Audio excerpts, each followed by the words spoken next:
লাঠি, এনাকে লাঠি মারতে আসছিলেন, ইনি লাঠি দিয়ে মারতে আসছিলেন, মাথা ফাটাতে আসছিলেন।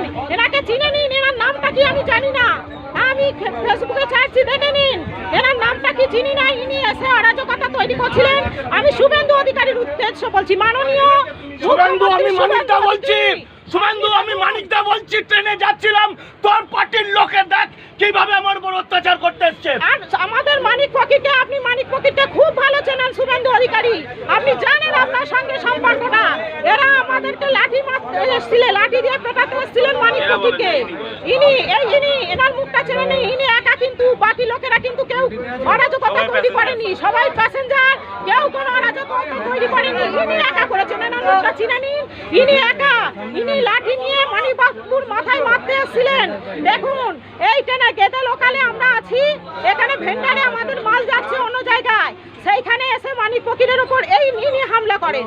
ইনি লাঠি নিয়ে মারতে আসেন এবং মাথায় মারতেন। এনার মুখটা চিনে নিন, ইনি নাকি সনাতনী, আমরা সনাতনী নয়, আমরা এপার বাংলার ঘটিরা নাকি সনাতনী নয়, উনি নাকি সনাতনী। আমি সনাতনী বোঝেন না, আমরা সনাতনী বুঝি না, নাকি মানিকবাবু সনাতনী গালিগালাজ দিয়েছে। আরে গালিগালাজ আপনি দিলেন আমাকে, গালিগালাজ আপনি দিলেন, আপনি আমাকে ছিড়ে দেবেন, কি ছিড়বেন? ভদ্র মহিলা কি ছিড়বেন আমার তাই বলেন, আপনি ভদ্র মহিলা আমাকে কি ছিড়বেন তাই বলেন। ওনার আসল পরিচয় জানেন, উনি এখানকার হিন্দু ঘটি, উনি অপার বাংলা উদ্বাস্তুদের নিয়ে দীর্ঘদিন ধরে আন্দোলন করছেন, তাদের নাগরিকত্ব বিষয়ে আন্দোলন করছে। আর উনি কে, আমি ওনাকে চিনতে চাই, আমিও দেখাবো।